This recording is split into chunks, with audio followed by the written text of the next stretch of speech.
오늘 말씀은 이제는 달라져야 합니다. 그리스도인은 이제는 달라져야 합니다 하는 말씀입니다.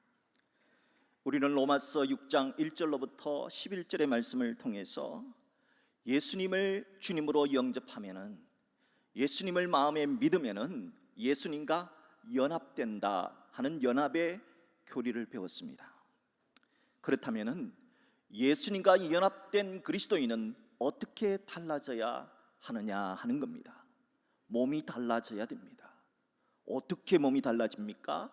오늘 성경은 세 가지 달라져야 되는 몸에 대한 이야기를 하고 있습니다. 그 첫째는 이제 우리 몸은 죄가 지배하지 못하는 몸으로 달라져야 한다는 겁니다. 로마서 6장 12절의 말씀을 보십시오. 그러므로 너희는 죄가 너희 죽을 몸을 지배하지 못하게 하여 몸의 사욕에 순종하지 말고 했습니다. 12절을 자세히 보면은 성경은 우리 몸을 어떤 몸으로 표현을 하고 있습니까? 죽을 몸이다, 그렇게 표현을 해놓고 있다는 것을 기억하십시오. 자, 한번 생각해 보세요. 우리가 예수님을 믿었어요. 우리 옛사람은 분명히 죽었다, 그렇게 말을 하잖아요. 그런데 우리가 지금 살고 있는 것은 그럼 뭡니까? 새 사람으로 살고 있지요. 그런데 새 사람은 새 사람인데 우리의 영혼은 성령으로 거듭났는데 우리 몸은 어떻습니까? 거듭났습니까? 우리의 몸은 어떻습니까? 예수님의 몸처럼 배고프지도 않고 아프지도 않고 병들지도 않고 죽지 않은 몸으로, 천국 스타일의 몸으로 거듭났습니까? 아직 아니거든요. 예전에 예수 믿기 이전의 몸 그대로를 가지고 있잖아요. 그러니까 우리들이 예수님처럼 변화된 그 몸을 가지기 전까지는 죄로부터 여전히 유혹을 쉽게 받을 수 있는 몸을 그대로 가지고 있다는 겁니다. 그래서 이 사악한 죄라고 하는 놈은 예수님을 믿는 자라고 하더라도 우리의 영혼이 죄를 포기했지, 우리의 영혼이 죄에 대해서 죽었지, 우리 몸은 여전히 육신의 정욕과 안목의 정욕과 이생의 자랑이라고 하는 본능을 가지고 있기 때문에 우리의 몸을 향하여 계속해서 본능적으로 살라고, 너 본능대로 살라고 자꾸 유혹을 하는 겁니다. 그래서 하나님은 예수님과 연합된 그리스도인은 더 이상 죄가 내 몸을 지배하지 못하도록 죄의 유혹을 거부하며 살아라, 그렇게 말씀을 하고 있습니다. 다시 한번 말씀드리지만 죄는 우리가 천국 가는 그날까지 우리를 포기하지 않습니다. 절대 죄는 우리를 포기하지 않습니다. 그래서 우리 그리스도인들은 천국 가는 그날까지 내 몸이 불의의 무기가 되지 않도록 죄의 유혹을 거절하고 거부해야 하는 겁니다. 창세기 4장 말씀을 보면은 인류 최초의 살인자인 가인이 어떻게 죄의 유혹을 받아서 불의의 무기가 되었는가 하는 이야기가 나옵니다. 인류의 조상 아담과 하와는 가인과 아벨을 낳았습니다. 가인은 자라면서 농사 짓는 자가 되고 아벨은 자라면서 양치는 자가 되었습니다. 많은 세월이 지난 후에 가인과 아벨은 하나님께 예배를 드립니다. 그런데 하나님은 가인의 예배는 받으시고 아벨의 예배는 받지 않으셨어요.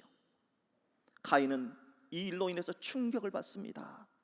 그리고 하나님한테 왜 이러냐고 따집니다. 하나님한테 화가 났습니다. 가인은 이렇게 된 것이 바로 동생 아벨 때문이라 그렇게 마음을 먹습니다. 그때 하나님은 화가 난 가인에게 오셔서 이렇게 말씀하십니다. 바로 창세기 4장 7절의 말씀입니다. 내가 선을 행하면 어찌 낯을 들지 못하겠느냐? 선을 행하지 아니하면 죄가 문에 엎드려 있느니라. 죄가 너를 원하나 너는 죄를 다스릴지니라. 죄는 너를 원한다는 겁니다. 죄라고 하는 것은 언제나 우리가 죄 짓기를 원한다는 겁니다. 그러나 너는 죄에게 지지 말고 죄를 다스리는 사람 되라, 하나님께서 말씀해 주셨습니다. 죄를 다스리지 않으면은 죄가 문 앞에 웅크린 짐승처럼 다 웅크리고 있다가 우리가 죄를 지으면은 그냥 우리 속으로 쏙 들어와서 우리의 몸을 지배해 버린다, 그렇게 말하고 있습니다. 그러면은 죄가 우리 몸에 못 들어오게 하려면 어떻게 해야 되느냐? 그 방법을 하나님이 가르쳐 주셨어요. 그게 뭐냐? 내가 선을 행하면, 가인이 선을 행하면은 죄가 너를 못 다스린다. 만약 가인이 선을 행하지 않으면은 죄가 너를 다스린 자, 우리가 악을 행하면은 죄가 우리를 다스리는 몸이 되는 겁니다. 하나님이 분명 화가 난 가인에게 선을 행하라 가르쳐 주셨습니다. 그러나 가인은 하나님의 말씀을 듣지 않고 선을 행하지 않으므로 죄의 지배를 받고 동생을 죽이는 최초의 살인자가 되었던 것입니다. 이렇게 죄가 우리 몸을 지배하면은 불의의 무기가 되는 것입니다. 우리 몸 자체가 무기가 되는데 불의의 무기가 된다는 겁니다. 구한말 죄가 그의 몸을 지배해서 불의의 도구로 전락한 한 사람 이야기를 하고자 합니다. 매국노 그러면은 대표적으로 떠오른 사람 바로 이완용입니다. 매국노 이완용은 나라를 일본에 팔아먹을 당시에 오늘날로 말하면 국무총리, 내각총리였습니다.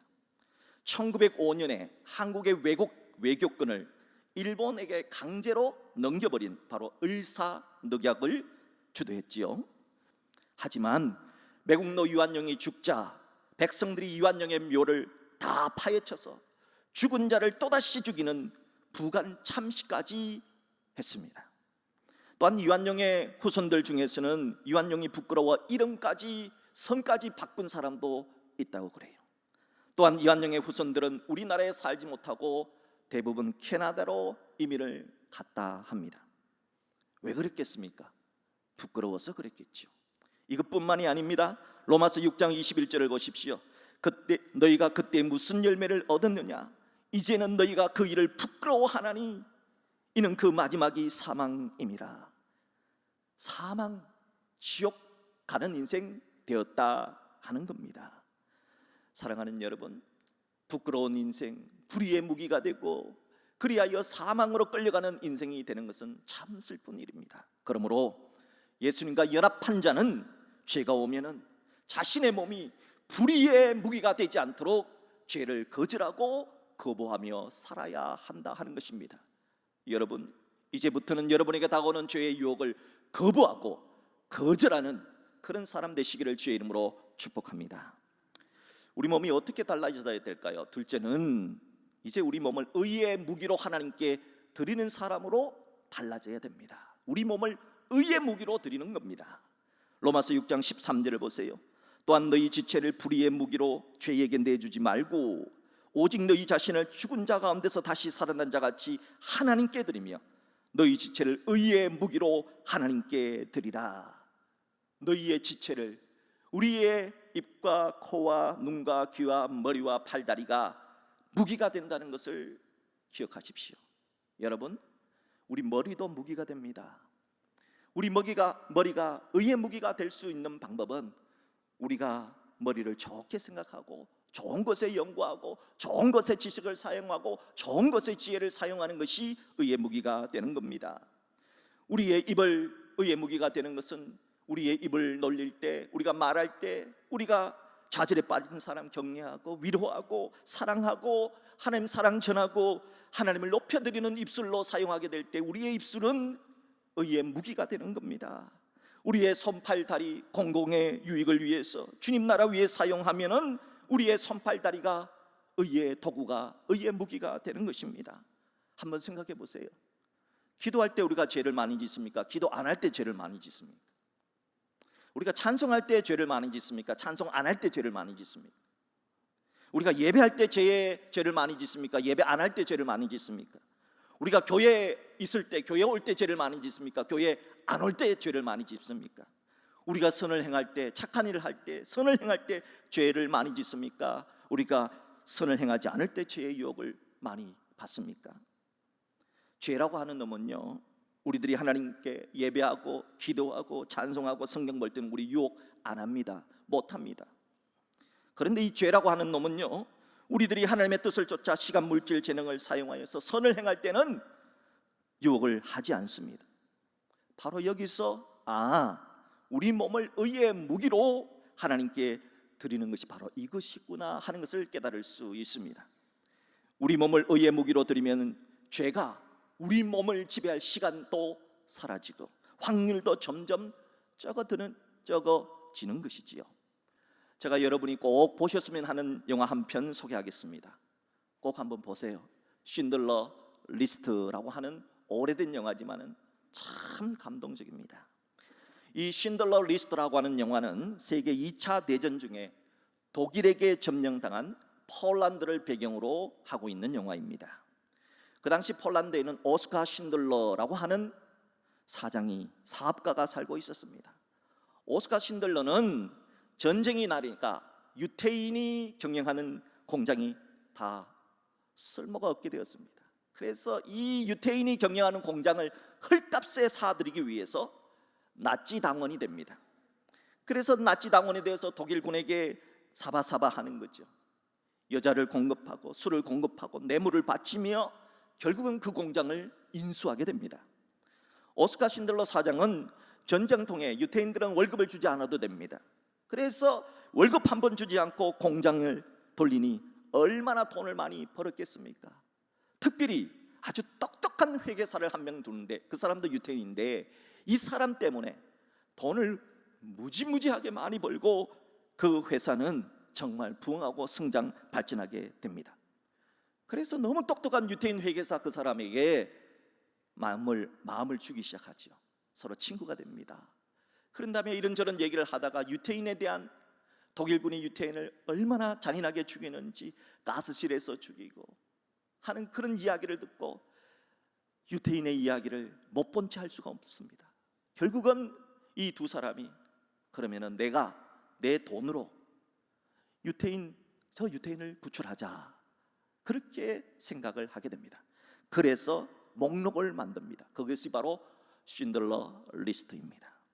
이 신들러 리스트에 적혀 있는 사람들 그 한 사람 한 사람을 오스카 신들러 사장은 자기 돈으로 한 사람씩 두 사람씩 때로는 10사람씩 노동 수용소에 있는 장교에게 돈을 주면서 유태인을 끄집어냅니다.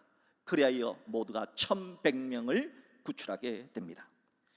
2차 세계대전은 우리가 알다시피 연합군의 승리로 끝나고 독일은 패망을 하게 됩니다.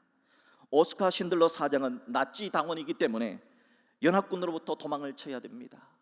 그러나 도망가기 전 1100명의 유태인들이 이 신들러 사장에게 이별하기 전에 선물을 하고 싶어서 자신들의 금이빨을 뽑습니다. 그래서 그걸 녹여서 반지를 하나 만들어줍니다. 그리고 반지에다가 아주 유명한 탈무드의 글귀를 새겨서 줍니다. 신들러 사장은 그 반지를 받고는 오히려 더 많은 사람을 구하지 못한 것에 대해서 미안해합니다. 내 이 겉옷 하나 팔았으면 한 사람 더 구할 수 있었을 텐데, 내 이 금배지 하나 팔았으면 두 사람 더 구할 수 있었을 텐데, 내가 타고 다니는 이 좋은 차 팔면은 최소한 10명은 구할 수 있었을 때 내가 그렇게 하지 못했다고 미안하다고 얘기합니다.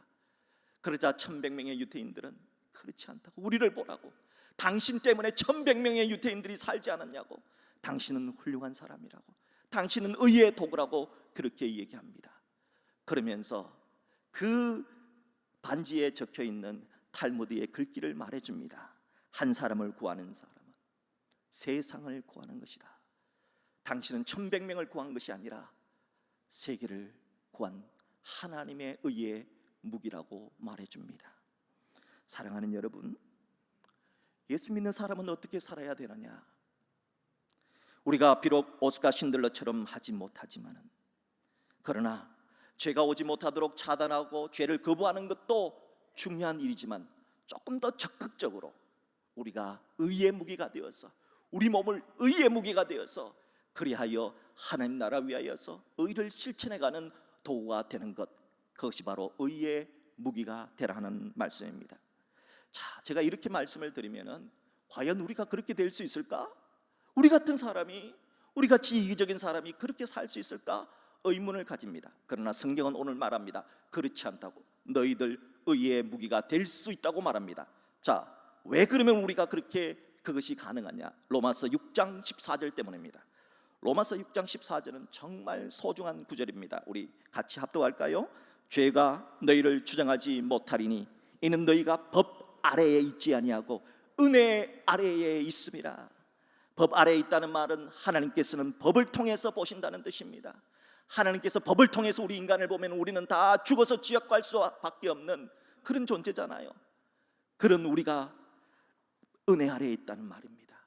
은혜 아래에 있다는 말은 하나님께서 예수의 십자가를 통해서 우리를 보신다는 겁니다. 은혜로 우리를 보신다는 겁니다. 사랑하는 여러분, 우리는 지금 어느 아래에 있습니까? 법 아래에 있습니까? 은혜 아래에 있습니까? 우리는 은혜 아래에 있다는 겁니다. 그러니까 지금까지 불의의 병기로 살았다 할지라도 오늘 로마서 말씀을 통해서 너희들은 이제부터 의의 무기로 살 수 있다. 그러니 한번 도전해봐라. 할 수 있다. 그렇게 말하고 있는 것입니다. 로마서 6장 17절 18절을 보십시오. 하나님께 감사하리로다. 왜 감사합니까? 보세요. 너희가 본래는 죄의 종이더니 우리는 의의 무기가 될 수 없는 사람이었습니다. 그런데 너희에게 전하여 준 바 교훈의 본을 마음으로 순종하여 죄로부터 해방되어 의에게 종이 되었느니라. 이제는 의의 무기가 될 수 있다는 것입니다. 그러니 감사하다는 겁니다. 사랑하는 여러분, 이제 우리는 은혜 아래서 의의 무기가 될 수 있습니다. 여러분의 몸을 의의 무기로 사용할 수 있습니다. 그러니까 한번 시도해 보십시오. 바라기는 여러분의 몸이, 여러분이 가진 달란트가 의의 무기가 되어 살 수 있기를 주의 이름으로 축복합니다. 우리 몸이 어떻게 달라져야 될까? 셋째는 이제 우리 몸을 거룩이라고 하는 거룩에다가 목표를 두는 사람으로 달라져야 합니다. 로마서 6장 19절을 보십시오. 너희 육신이 연약함으로 내가 사람의 예대로 말하노니 전에 너희가 너희 지체를 부정과 불법에 내주어 불법에 이른 것 같이 이제는 너희 지체를 의에게 종으로 내주어 거룩함에 이르라 했습니다. 당시에는 노예를 사고 파는 노예 제도가 있었습니다. 자, 보십시오.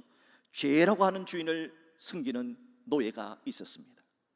그런데 의라고 하는 새로운 주인이 나타나서 엄청난 돈을 주고 이 노예를 사버렸습니다.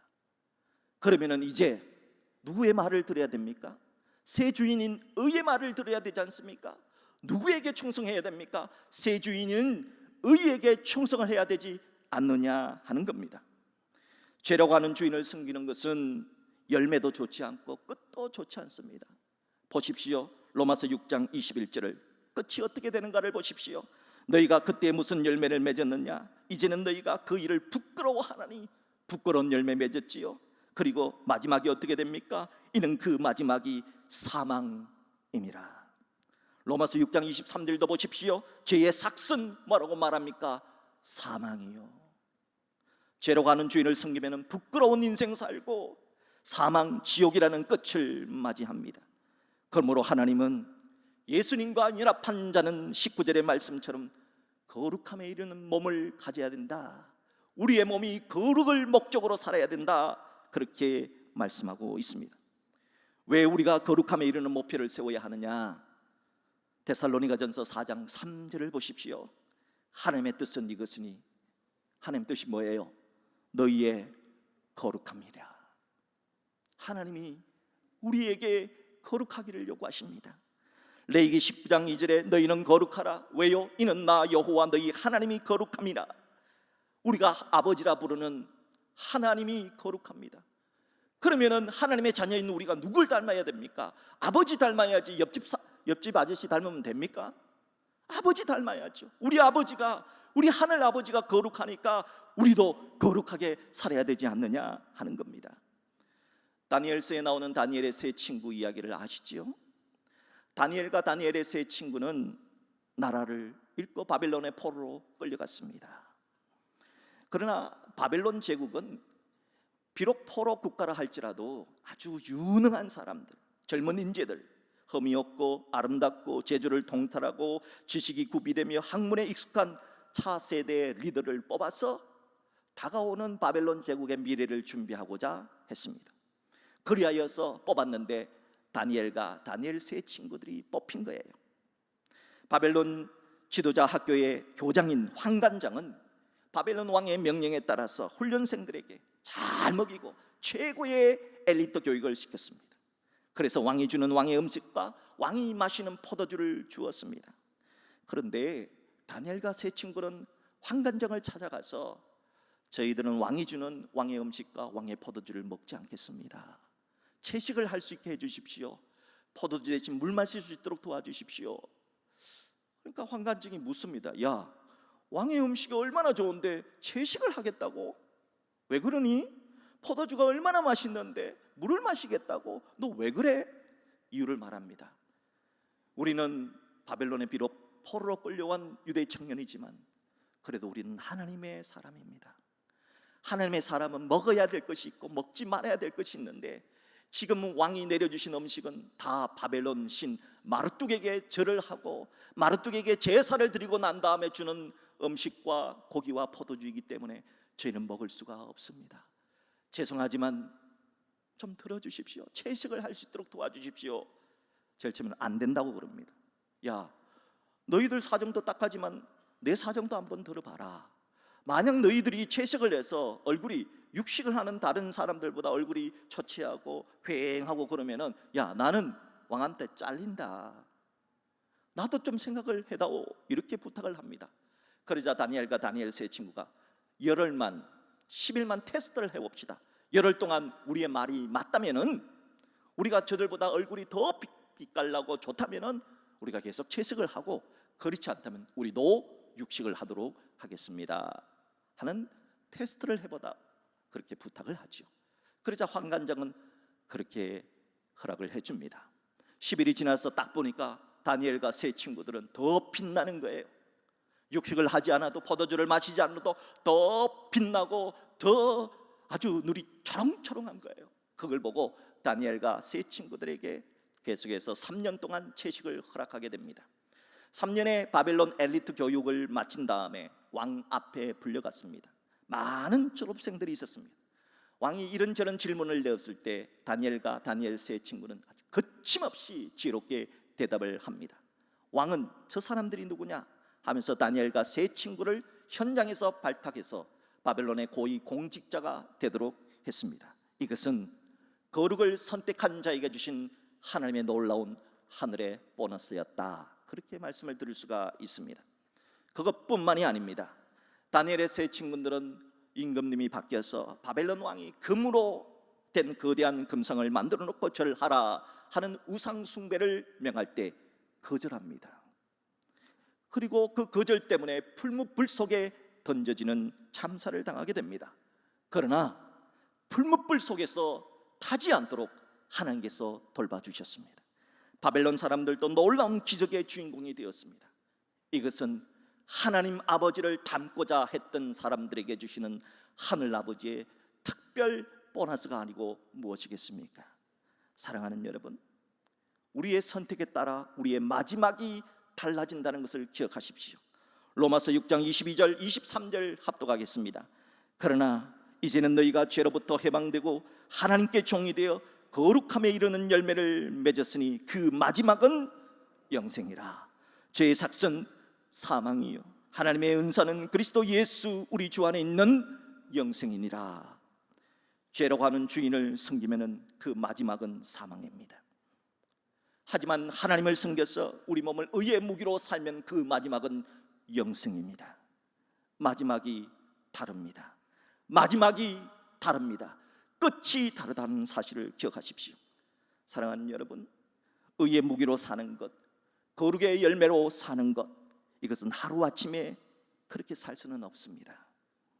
많은 시간이 걸립니다. 많은 연륜이 걸립니다. 그러나 지금 조금 부족하다고 해서 의의 무기로 사는 것, 거룩을 포기하지는 마십시오. 의의 무기, 거룩을 목표로 정해놓고 우리가 말씀을 따라 하루하루 살아가다 보면 언젠가 우리는 거룩이라고 하는 거룩한 목표에 도달하게 될 것입니다.